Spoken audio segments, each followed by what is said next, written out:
A veces migrar es llegar a ninguna parte.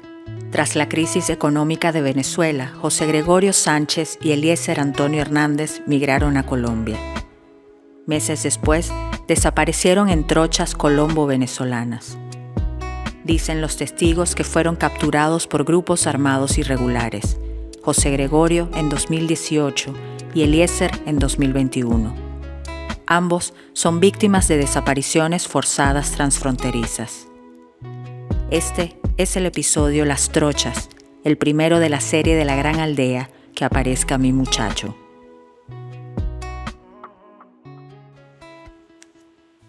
En 2015, el gobierno venezolano cerró los 8 pasos fronterizos entre Venezuela y Colombia. Según Nicolás Maduro, la decisión unilateral se tomó para frenar el contrabando que provocaba el desabastecimiento en Venezuela. En 2019, se reafirmó el cierre cuando el expresidente colombiano Iván Duque reconoció a Juan Guaidó como presidente interino de Venezuela. Pero en realidad, la frontera nunca cerró. Tan pronto cerraron los puentes, se fueron abriendo los senderos improvisados e ilegales conocidos como trochas, en los 421 kilómetros que separan los estados venezolanos Táchira, Zulia y Apure del departamento colombiano Norte de Santander. Desde Colombia cuenta Bram Ebus, periodista y especialista en criminología global. Lo que vimos durante la última década, cuando se agudizó la crisis migratoria, donde vemos muchos migrantes y refugiados de Venezuela yendo a Colombia, muchos no disponen sobre lo que llamamos una capacidad migratoria, que es el dinero para agarrar un avión y la posición sobre un pasaporte. Entonces, esta población ha sido condenado a pasos informales de frontera, entonces los llamados trochas, donde vimos sus picos que miles y miles de personas en norte de Santander llegaron desde Venezuela sobre esos trochas informales. Porque lo cierto es que el cierre de los pasos oficiales no disminuyó el contrabando, ni restituyó el abastecimiento, ni detuvo la migración venezolana, que seguía escapando de lo que en 2016 el entonces secretario general de Naciones Unidas, Ban Ki-moon, catalogó como la emergencia humanitaria de Venezuela. De acuerdo con la revista colombiana Semana, en 2018 cruzaban diariamente alrededor de 1.200 personas a territorio colombiano. La mayoría eran venezolanos.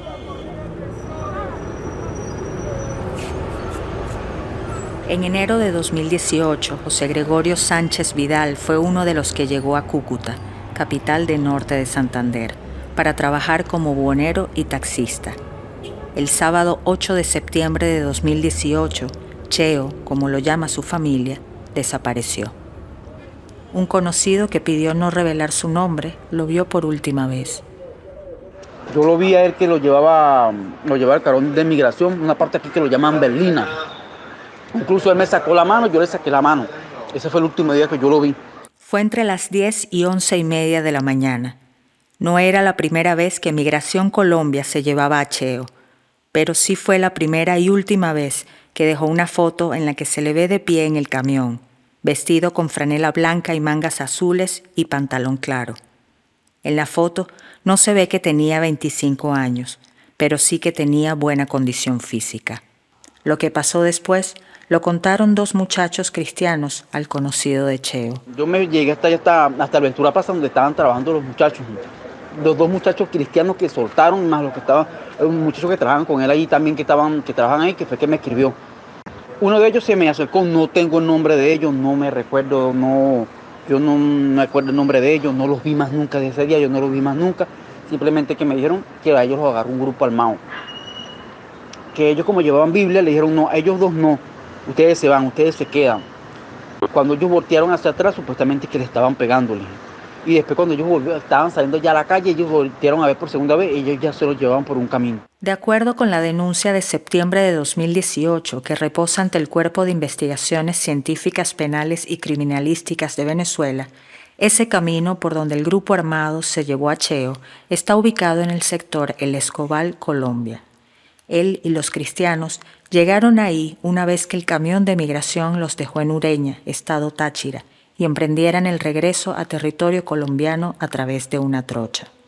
El conocido de Cheo cree que por la ubicación que le dieron los cristianos puede ser la trocha conocida como La Isla, el paso ilegal que conecta Ureña con Viejo Escobal y que es uno de los más peligrosos de toda la frontera colombo-venezolana. El caso de Cheo no es el único. En 2017, el Grupo de Trabajo sobre las Desapariciones Forzadas de Naciones Unidas señaló que miles de desapariciones forzadas de migrantes ocurren tras los procedimientos de expulsión o deportación del país en el que se encuentran. A partir de la desaparición de Cheo, su familia, amigos y conocidos supieron que en las trochas, además de venezolanos que caminan para encontrar trabajo y plata, también hay grupos criminales bien organizados que buscan exactamente lo mismo. Explica el periodista Egus. Esos trochas, de una manera incrementoria, son usados por el crimen organizado y grupos armados para pasar drogas, víctimas de trata de personas, armamento, cash en efectivo para sus compras, también por esos trochas. En términos generales, esos trochas o pasos informales son controlados por grupos armados no estatales, como por ejemplo el ELN, que son los mayores actores en el conflicto hoy en día, reclutan migrantes y refugiados venezolanos. Por un lado, para ponerlos a trabajar en plantaciones de coca, en zonas de minería ilegal, pero por otro lado los reclutan como combatientes, más bien como combatientes desechables, para mandarlos a las primeras líneas de fuego y poder, en caso de matarse en esos enfrentamientos, cambiarlos fácilmente para otros migrantes que están reclutando a rutas migratorias. Cada vez que la tía de Cheo, quien pidió no revelar su nombre, preguntó cualquier información a algún conocido, le dijeron de todo. Que lo habían matado, bueno, que ahí no quedó nadie, que lo habían lanzado a unos lagos, a un río, una cuestión que no quedó, no dejaban evidencia de que lo habían matado, o si lo mataban no había cómo identificarlo. Bueno, se decían tantas cosas. Y así como le dijeron tantas cosas, muchas cosas pasaron en ella. Tristeza y esperanza, duda y esperanza, impotencia y esperanza. Pero siempre esperanza, porque Cheo, dice su tía, es como un hijo. Otras cosas más siguieron pasando. Hoy no hay una cifra exacta de cuántas trochas hay entre Colombia y Venezuela. Lo que sí se sabe es que toda vulnerabilidad del migrante que las transite se fue convirtiendo en un negocio que contribuye a la economía ilícita.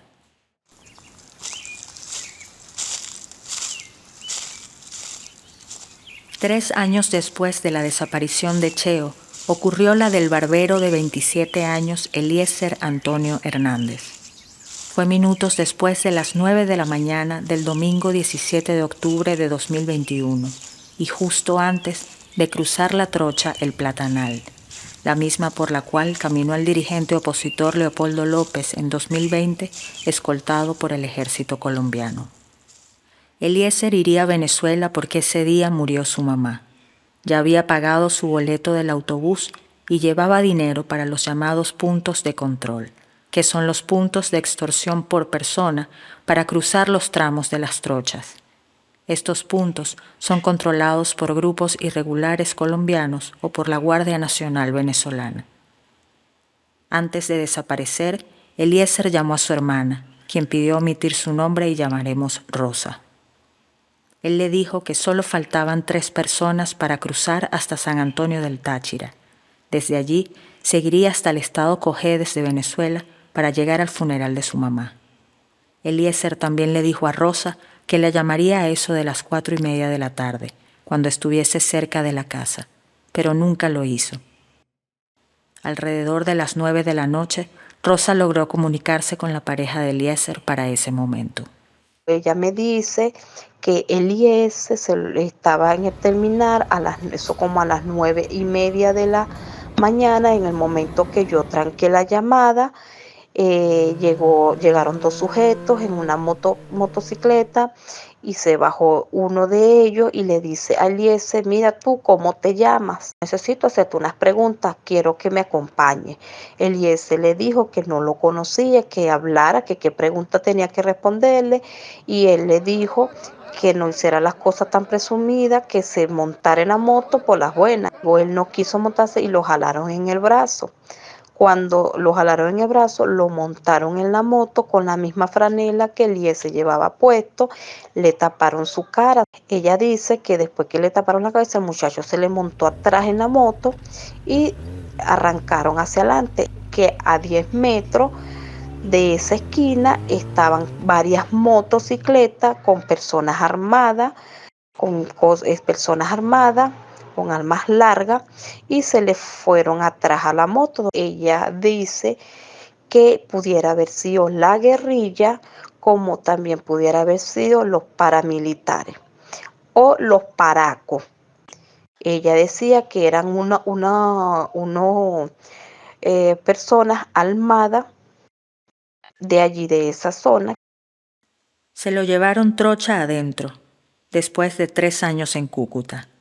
La desaparición de Eliezer como la de Cheo son 2 de los tantos ejemplos de que la decisión unilateral del cierre de frontera propició el aumento de las actividades ilícitas y la violencia de las organizaciones criminales que buscan el control de los territorios fronterizos. La pareja de Eliezer no denunció por miedo. También bloqueó a Rosa de su celular y de todas sus redes sociales. Para este podcast nos comunicamos al número de la expareja de Eliezer, pero ya no pertenece a ningún usuario. Rosa logró poner la denuncia en la Fiscalía 41 Plena del Táchira.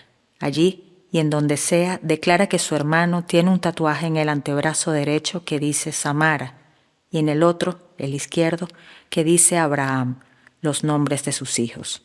Esto por si alguien lo ve. La mamá de Cheo, quien pidió omitir su nombre, denunció en la Fiscalía General de Colombia. Lo hizo en octubre de 2018, un mes después de la desaparición. Recuerda la tía de Cheo. Mi hermana estuvo varios días allá, estuvo haciendo recorridos donde mi sobrino estuvo trabajando como buhonero, habló con las personas con quien él normalmente se relacionaba allí en esa plaza. Conoció a los taxistas con quien él trabajaba y el tipo lo tenía él como muy buen trabajador, y de hecho lo ponía como ejemplo al resto de las personas que trabajaban ahí. Bueno, ese señor era un hombre que le decían el mono. Mi hermana, en el mes de octubre del 2018, cuando yo estuve por allá, ella se acercó hacia esa línea de taxis y preguntó por ese, y un día se lo mostraron, pero el hombre no estaba ocupado, no la pudo atender. Y después ella fue, y entonces cuando ella preguntó por él, le dijeron: no, mira, no está, de hecho, mira, va saliendo. Y le mostraron como un video, una foto vía teléfono, ¿verdad?, donde él estaba saliendo saliendo en un helicóptero, estaba montándose en un helicóptero para salir de viaje, y el hombre vestido de militar. Ella le preguntó a la persona que si él era militar, y la persona le desvió la pregunta. Entonces, a mí eso me llamó la atención. Las desapariciones de los migrantes venezolanos como José Gregorio y Eliezer son una nueva categoría de desaparición forzada. Sí, son forzadas, aunque sea una práctica diferenciada en cuanto a intención y el perfil de la víctima. El perpetrador actuó por complicidad, tolerancia y aquiescencia de los estados colombiano y venezolano. Estas desapariciones son consecuencia de la simbiosis entre actores estatales y paraestatales.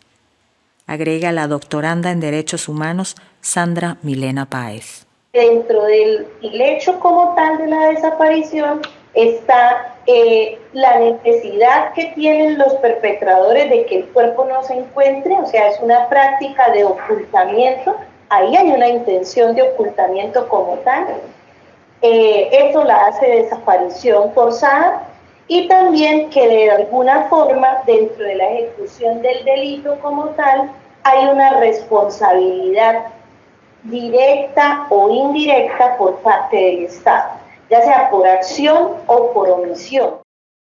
Colombia tipificó la desaparición forzada perpetrada por grupos armados irregulares mediante la Ley 589 del año 2000, delito incorporado en el Código Penal a través de la Ley 599 de ese mismo año en su artículo 165. Posteriormente, en la Ley 1408 de 2010, dictó medidas para la localización e identificación de las víctimas.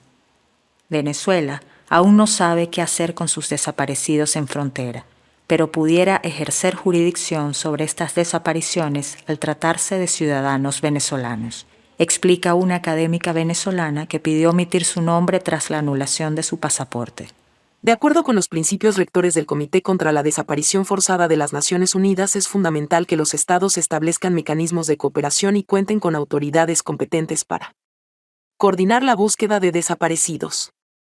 Así, el Estado venezolano tiene responsabilidad internacional en la protección de sus ciudadanos, incluso fuera de sus fronteras. La falta de acción en este sentido, como ha sucedido hasta ahora, demuestra una vez más el desprecio del Estado venezolano hacia sus nacionales emigrantes.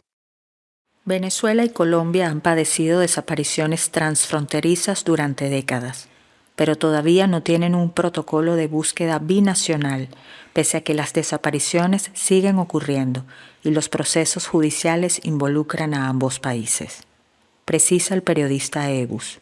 La presencia del ELN en Venezuela ya lleva por lo menos 4 décadas, 5 décadas, y es histórico. El ELN siempre ha trabajado sobre la frontera con Venezuela para tener una retaguardia, campamentos, descansar tropas, mover rehenes, buscar atención médica.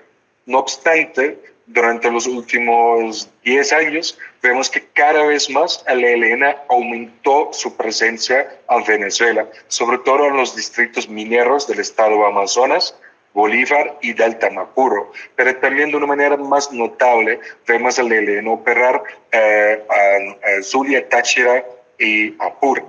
Queda muy claro que hay unos acuerdos tácitos entre el ELN y el gobierno de Nicolás Maduro a nivel nacional, pero también hay acuerdos locales entre el ELN y el alcalde, el gobernador, el coronel o el general, que son acuerdos más basados en cómo compartir el lucro de actividades económicas ilegales, cómo repartir la torta y territorio.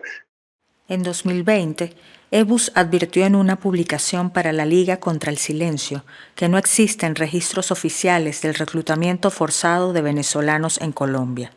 4 años después, tampoco la hay. Mucho menos hay avance en la investigación por la desaparición de José Gregorio y Eliezer.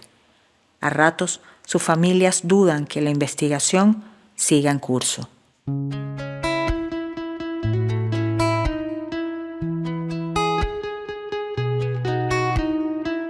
Este es el primer episodio de la serie Que aparezca mi muchacho de la Gran Aldea, realizada en el programa Narrar Fronteras con la mentoría de la Red de Periodistas Venezolanas. Los desaparecidos mencionados en este episodio son buscados por el Comité Venezolano Esperanza de Madre. En este episodio se utilizó inteligencia artificial por seguridad de las fuentes.